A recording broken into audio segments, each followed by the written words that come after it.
Jadi idealnya Pak Kiai, kalau orang haji pulang-pulang kaya, karena tijaratan lan tabur gitu loh.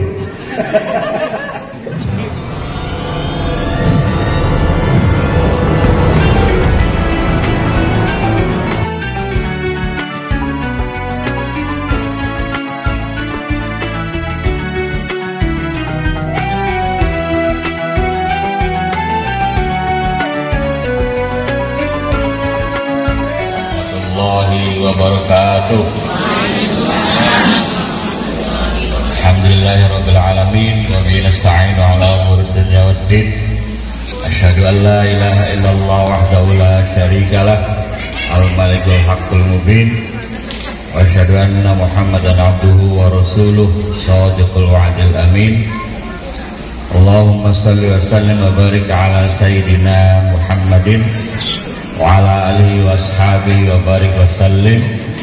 La hawla wa la quwwata illa billahil aliyyil azim. Amma ba'd.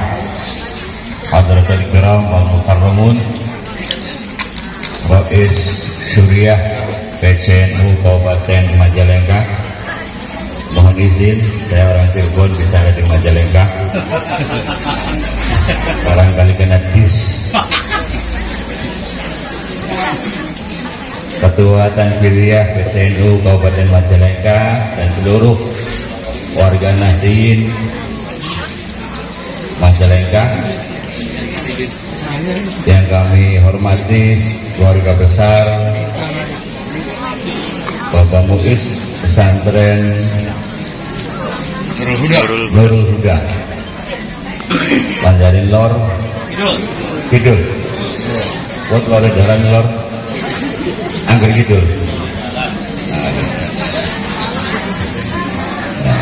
Wabil khusus Bapak Muiz yang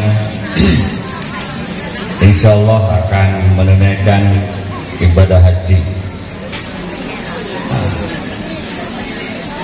Saya diundang sebagai sahabat, sebagai kakak.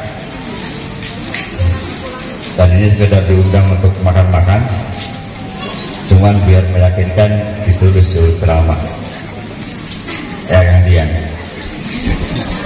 Kalau ceramah haji tadi sudah banyak disampaikan oleh para kiai dan saya hanya mau dongeng, cuman dongengnya buat yang mau haji, bukan yang belum haji ya. Dan karena waktunya sebentar lagi menjelang asar, jadi ya dibatasi paling 15 menit. Oh ya, kempong dikit. Bapak Ibu sekalian, dulu di zaman sebelum Prabu Siliwangi ada raja namanya Prabu Bunisora. Nampak ngurung kan? Iya. Nah, iya. Langkah-langkah mau balik cerita zaman pengen. Biasanya santri cerita kiai kan? Nah, lebih aneh kalau santri cerita kiai lebih aneh. Karena zaman sekarang banyak pembelokan sejarah.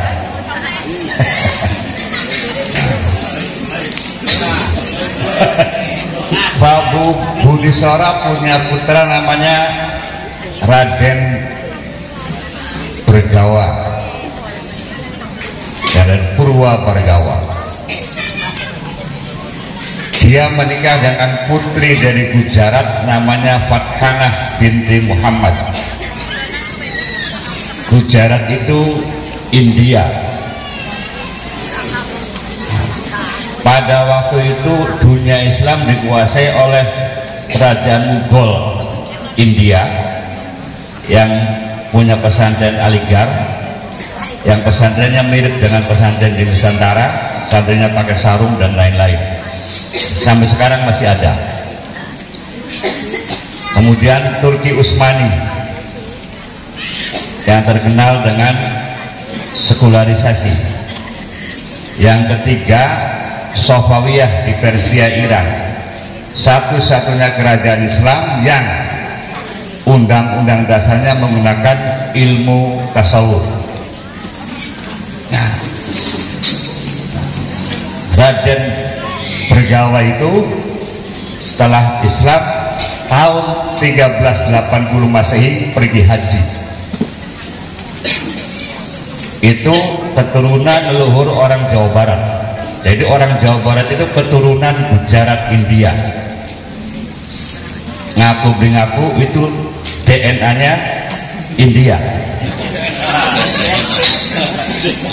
Bulannya orang Jawa Barat pinter-pinter dagang, ya kan? Ya, dagang. Kecuali petani.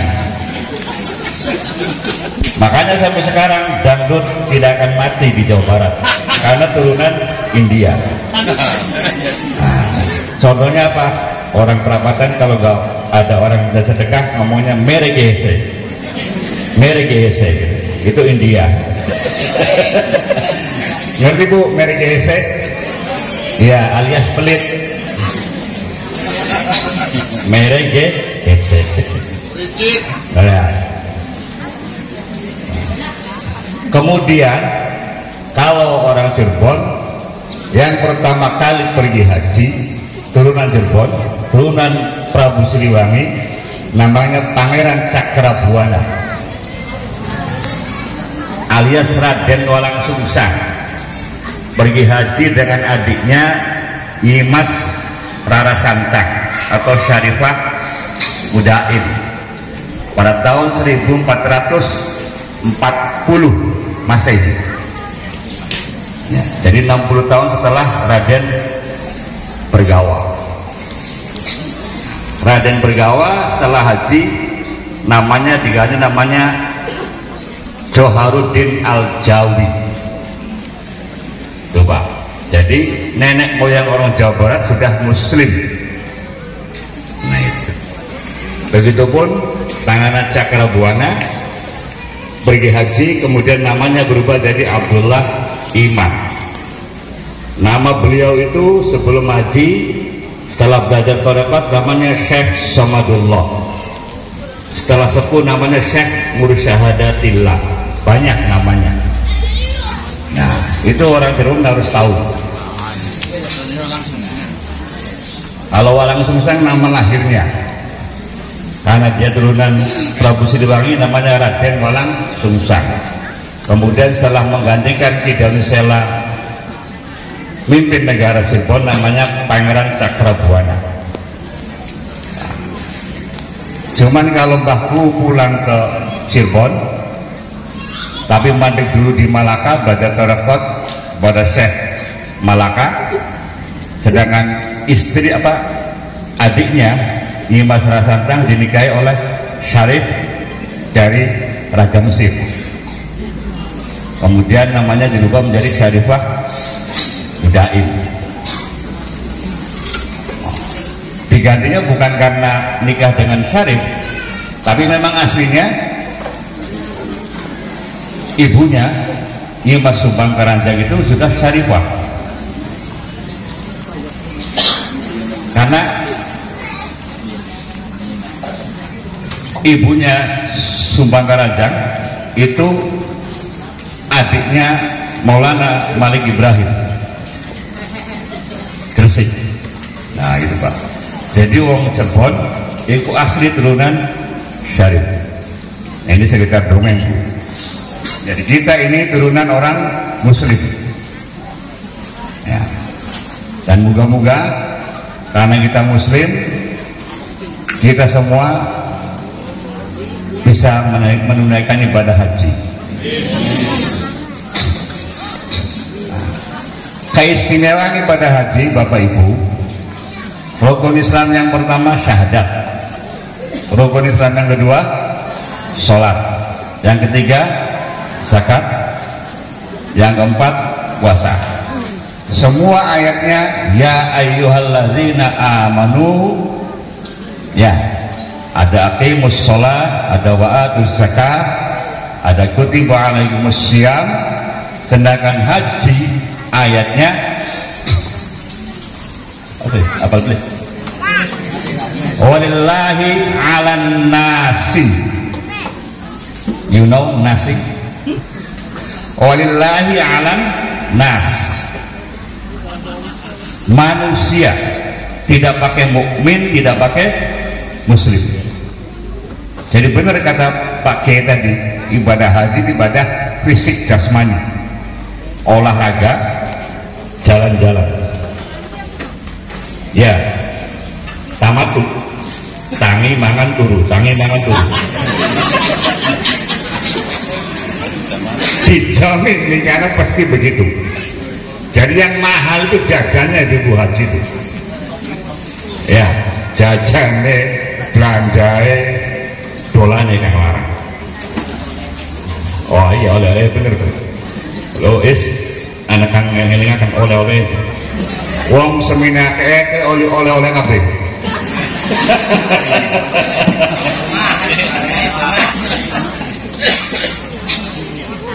Nah itu Bapak Ibu. Ya. Artinya apa? Ketika Allah menyuruh Nabi Ibrahim wa'adzin linnasi fil hajj, Ibrahim panggil semua orang umat manusia untuk pergi haji. Jadi Bapak Ibu, jangan mandang sebelah orang syahadatnya masih pelentang-pelentong, sholatnya masih balang-bolong, kok bisa haji. Itu urusan Gusti Allah. Selain puasa yang pahalanya rahasia Allah, haji itu dari awal sampai pelaksanaan sampai hasilnya mabrur atau tidak urusannya Gusti Allah. Kita nggak boleh komentar karena ternyata di sana banyak apa maning kang durung ngerti apa-apa, kang us alim kita pengotok wayani karena keder aja pengandel keder cerita tentang keder ganja ngomongnya bahasa apa. Iya, pengen tuku emas ngomongnya pribadi. Keder, uang banyak, mau ngomong beli emas itu ngomongnya dengan siapa? Mau beli kalung ngomongnya pribadi, keder kan? Nah, yang punya uang pun tidak jaminan. Yang masih muda gagah tidak jaminan. Itu banyak contoh. Ini contoh saja contoh. Orang usia di atas 70 diajak tawaf, saya ajak tawaf 7 kali ngomongnya durung kerasa, masih kuat. Tapi yang umur 45-50 baru 2 kali ngap-ngapan. Alasannya apa? Alasannya udut. Nah, bulannya ini karena bikin udut is.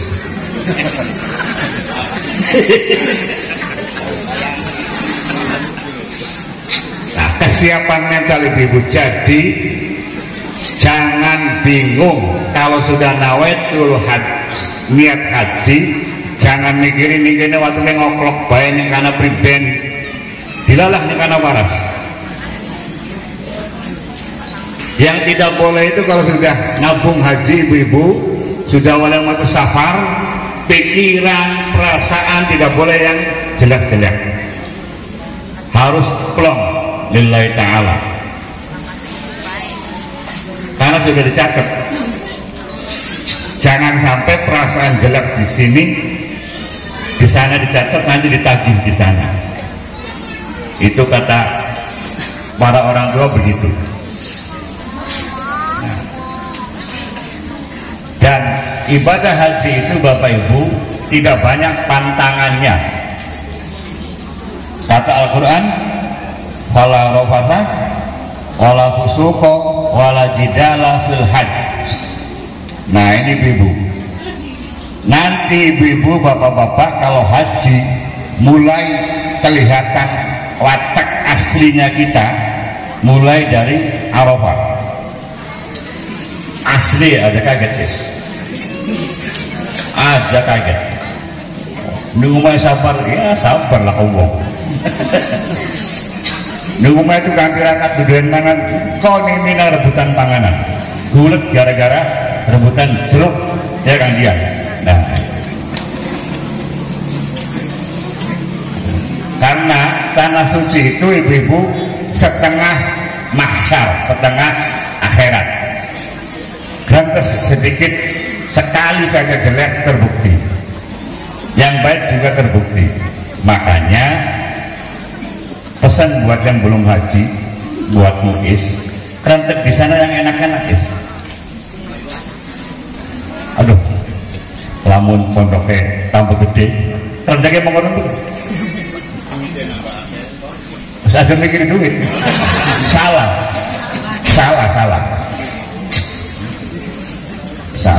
Pokoknya urwe pondoknya maju, santri akeh, terus kang aje istiqomah pun kang amel. Nah itu ya, di Arafah pertama dulu,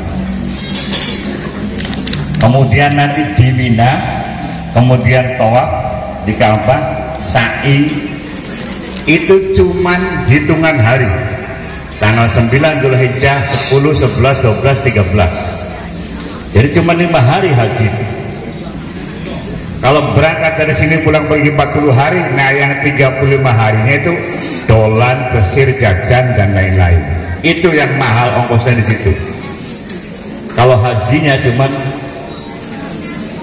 tanggal 9 sampai tanggal 13. Kalau yang nafar awal tanggal 12 selesai.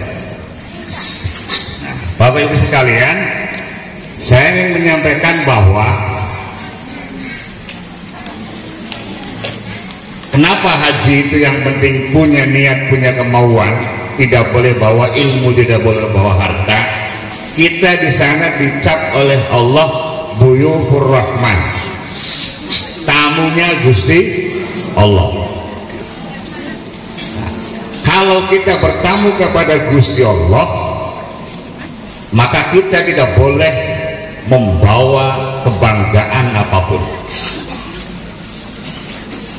Tidak layak, tidak pantas, tidak sopan kalau kita di hadapan Allah pamer ilmu, pamer kekayaan, pamer ibadah. Itu tidak sopan. Selamat datang Dr. Ridho, Kabak Fakultas Tarbiyah IAIN UIN Siber Tegah Merjati Cirebon. Sahabatnya Bapak Muis, monggo. Dalam dunia tasawuf, Bapak Ibu, kalau ketemu sama orang zuhud, jangan pamer ibadah. Kalau ketemu orang syariat, jangan bicara hakikat. Kalau ketemu orang hakikat, jangan bicara zuhud. Nanti kita dari orang Jawa ketahuan. Itu doktrinnya begitu. Apalagi dengan Gusti Allah. Jadi kita betul-betul bebas ke sana menghadap Allah. Makanya pakaian haji itu disimbolkan putih, ibu-ibu, ya bapak-bapak, putih. Karena nanti kita akan dikubur dengan kain yang berwarna putih. Yang paling penting, putihnya baju ihram itu harus mencerminkan putihnya hati kita, niat kita. Bahwa kita haji lillahi ta'ala, tidak pengen dipanggil Pak Haji. Kita haji sesuai dengan istilah fikih, bersengaja menuju Baitullah.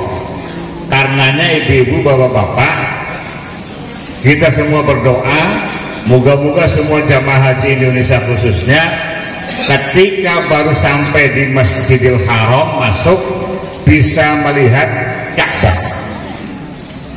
Ya, ibu-ibu yang sering nonton televisi Saudi, ada gambar Ka'bah kan?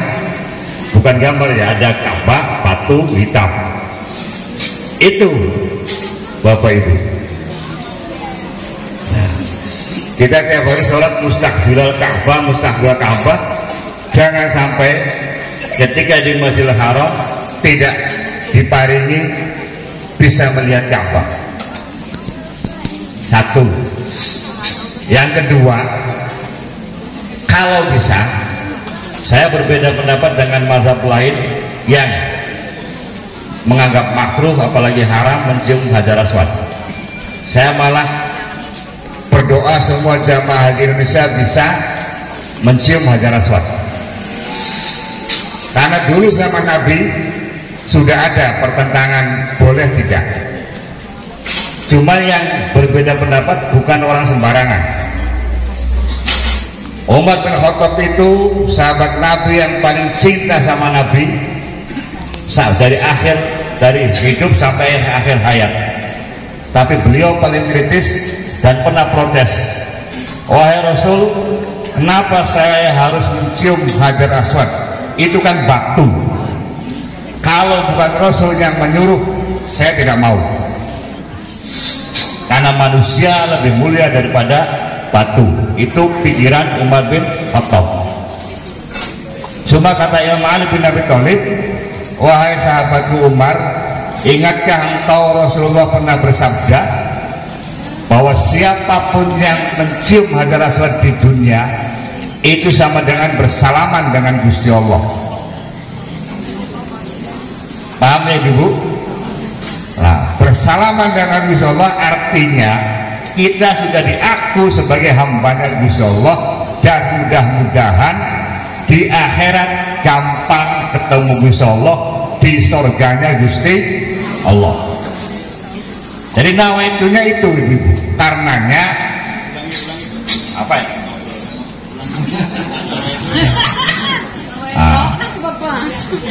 Nawaitu pengen diaku umatnya Gusti Allah, hamba Gusti Allah, supaya duwe karcis ketemu Gusti Allah ning akhirat ning swarga.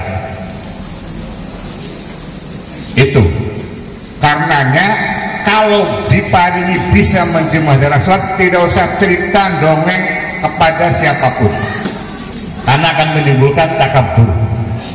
Kalau belum bisa berusaha, tawakal. Apalagi doanya ketika di tanah haram. Itu. Karena Hajar Aswad itu disepakati para ulama, khuliqat min yaqutil jannah.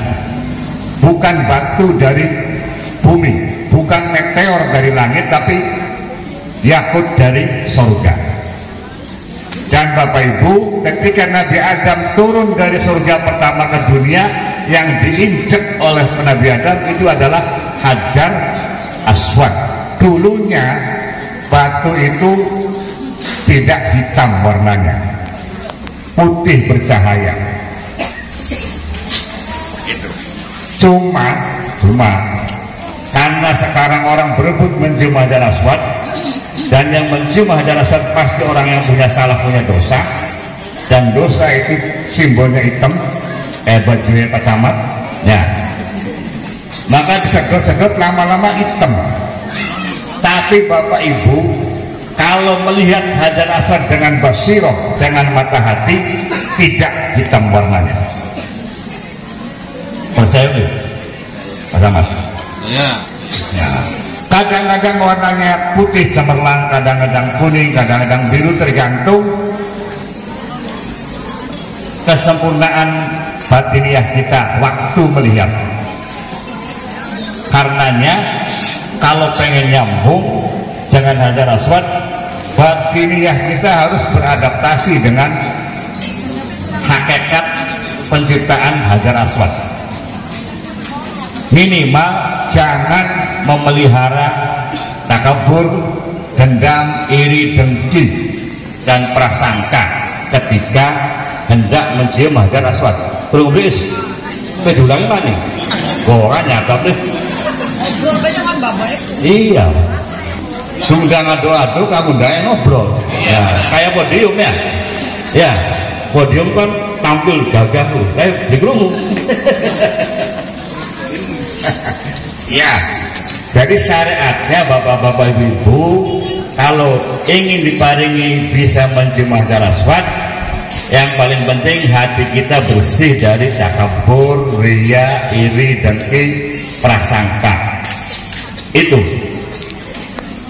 Ya, mudah-mudahan semua jamaah haji kita diparingi bisa mencium Hajar Aswad sehingga diaku pernah bersalaman dengan Gusti Allah, dan di akhirat gampang ketemu Gusti Allah di dalam surganya Gusti Allah.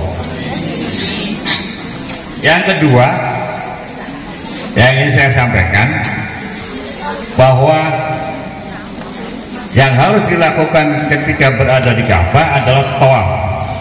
Nah, Bapak Ibu, untung kita ini umatnya Nabi Muhammad tawafnya cuma 7 kali putaran.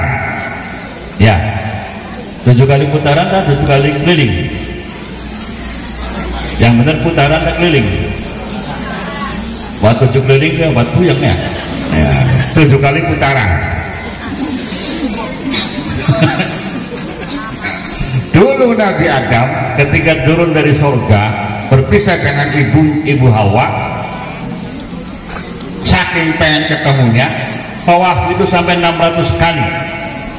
Bayangkan apa? Dewekan, laka minum, laka senek tulis nangka dewekan sampai 600 baru sambil tobat, baru dikasih ilham suruh berangkat ke Jabal Rahmah.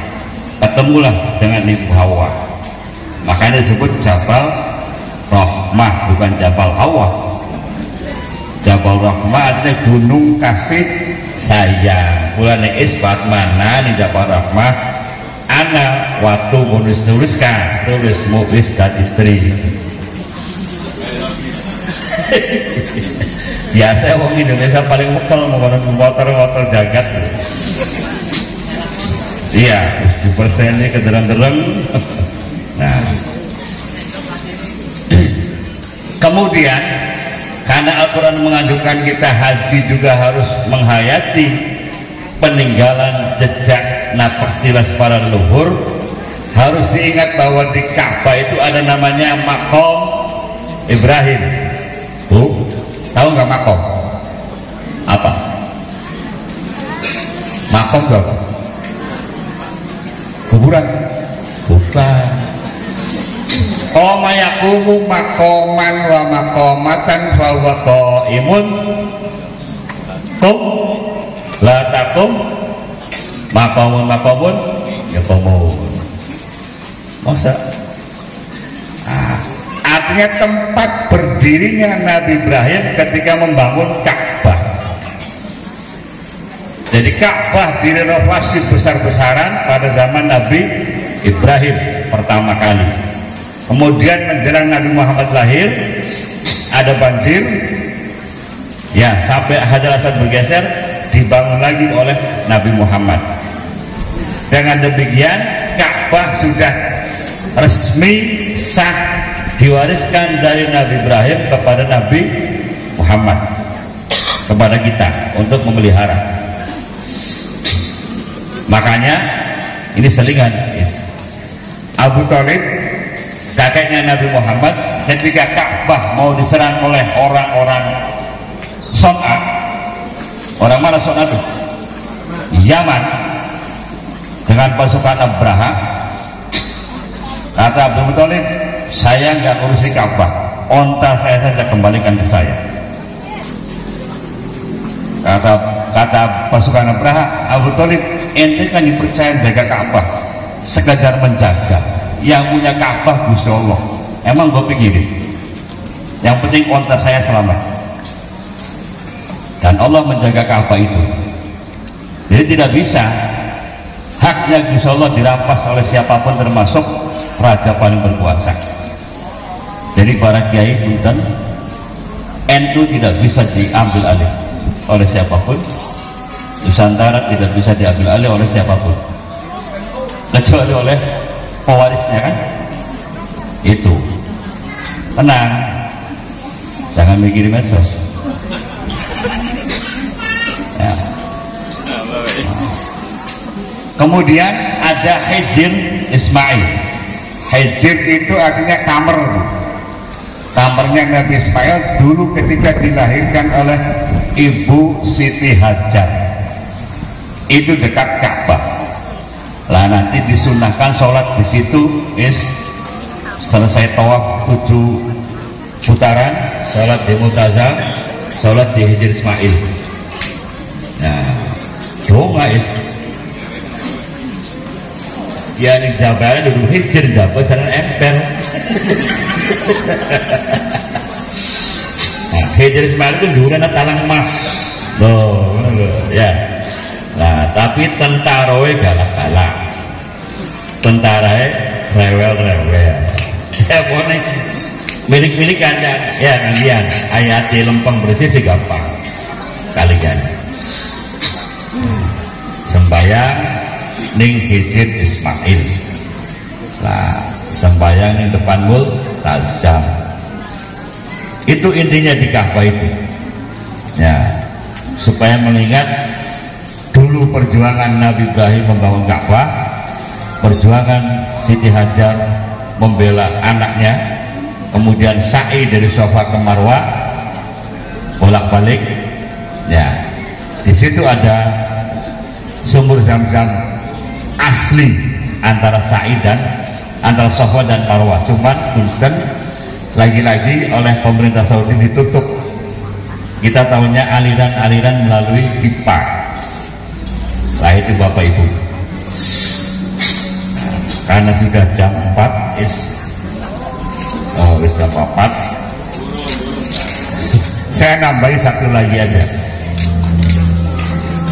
Kanjeng Rasul Sallallahu Alaihi Wasallam ketika wukuf di Arafah selesai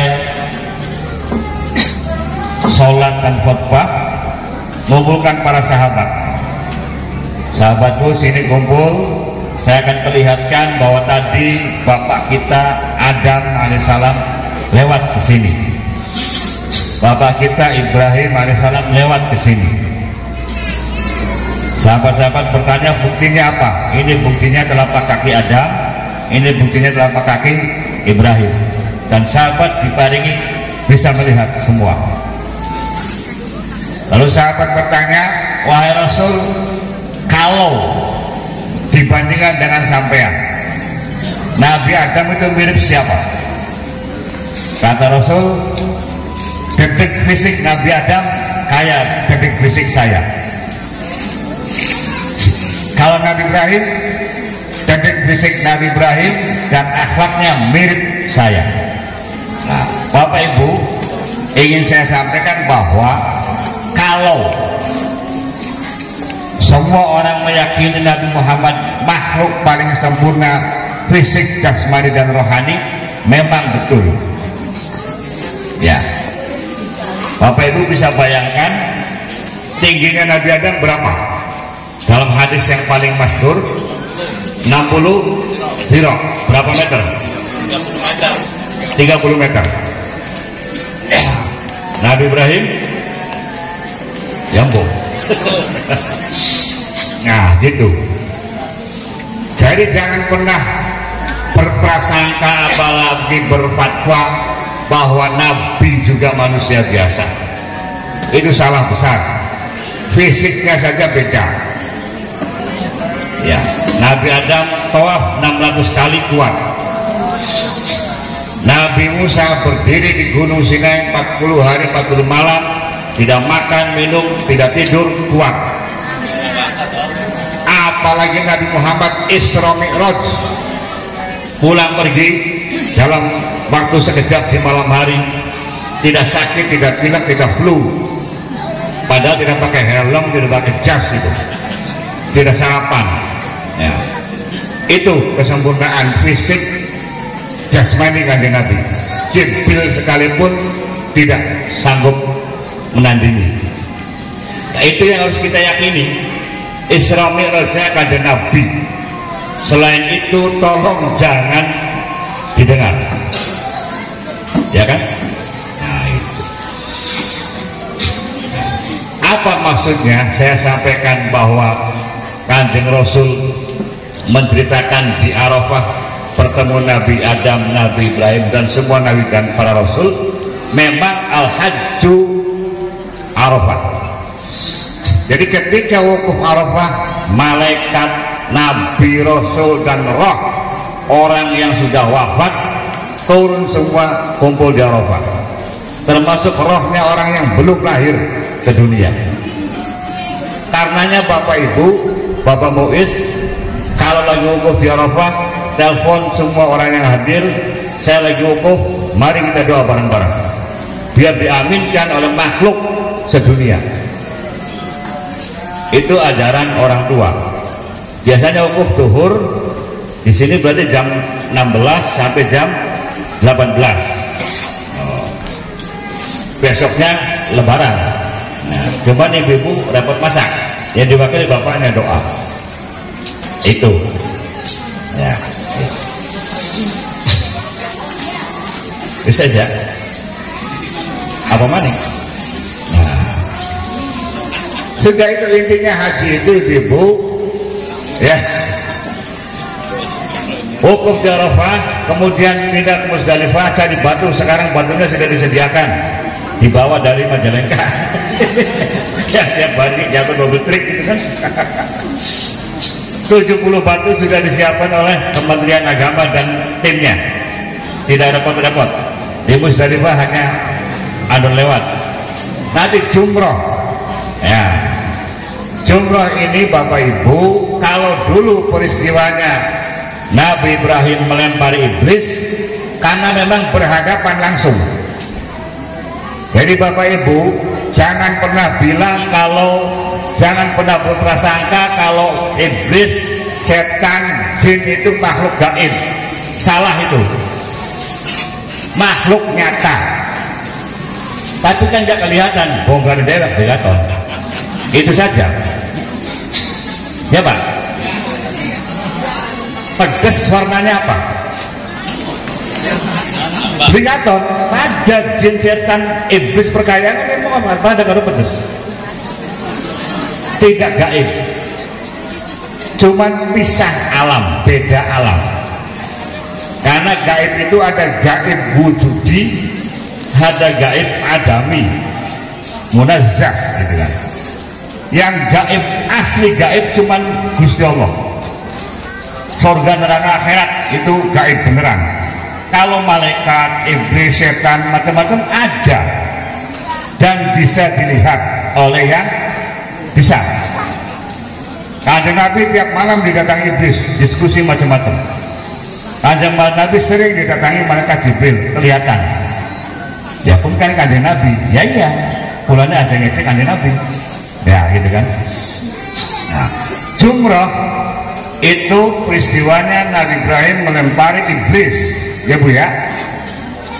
Nah, kita umat Nabi Muhammad nawaitunya melempari sifat iblis, sifat setan keluar dari jiwa kita, tumpahkan di situ, biar pulang betul-betul mabrur. Sama halnya kita menyembelih kambing, sapi untuk korban, hakikatnya kita menyembelih akhlak binatang yang ada dalam diri kita supaya keluar semua. Nah, itu Bu. Itu syariatnya doa Allahumma hajjan mabrura wa sa'yan mashkura wa zanban maghfura wa tijaratan lan tabur. Nah, terakhir yang penting Pak Kiai ya, wa tijaratan lan tabur, bisnis yang tidak pernah rugi. Setuju? No, dosa sih nomor pira, yang penting bisnisnya dirugi, yes. Tapi jangan lupa, kenapa doa itu muncul? Karena dalam hadis diriwayatkan, ketika ada hambanya Gusti Allah niat haji, nabung bukan rekening haji, Allah panggil malaikat Jibril, Jibril, kesini kamu, catat Muiz besok mau haji, siapkan penggantinya 2 kali lipat. Jadi idealnya Pak Kiai, kalau orang haji pulang-pulang kaya, karena tijaratan lan tabur gitu loh. Idealnya begitu Pak Samad, pulang haji kaya. Oh pulang ini karena ada domae jaluk sudi es dikerungu ya, buat dikerungu bijasa berarti. Ya, kalau zanban makfuro sudah pasti diampuni kan. Sa'yan maskuro ya. Ini yang tijaratan lan tabur harus ada kreativitas. Loh, makanya di sana ada doa, nyebut azam ya Allah kita jaluk sudi. Kan gitu. Ya, setuju? Tuh, wis peragam. Ya, barangkali Bapak Ibu karena ini sekedar ngobrol, tidak ada obrolan lanjut. Ya, ini yang bisa saya sampaikan, karena saya bukan mubalik, jadi nggak bisa ceramah. Ya, nggak pakai dalil, saya hanya cerita saja. Dan tolong titip yang terakhir bahwa ketika haji mulai sekarang sampai ke Mekah, ke Madinah, sampai pulang lagi, yang paling penting adalah peningkatan kualitas spiritualitas. Ya, peningkatan mutu keimanan, ketauhidan. Imannya, tauhidnya harus istiqomah, tidak boleh separoh-separoh. Karena haji itu simbol kesempurnaan keislaman kita. Itu haji mabrur itu yang paling penting, perubahan dari yang tadinya jelek menjadi baik. Yang tadinya kurang sedekah, wakal sedekah. Ya please, apa maning? Ya pokoknya yang kurang-kurang gak baik. Iya. Ya, medit dari loman. Wah, gampang ukurannya.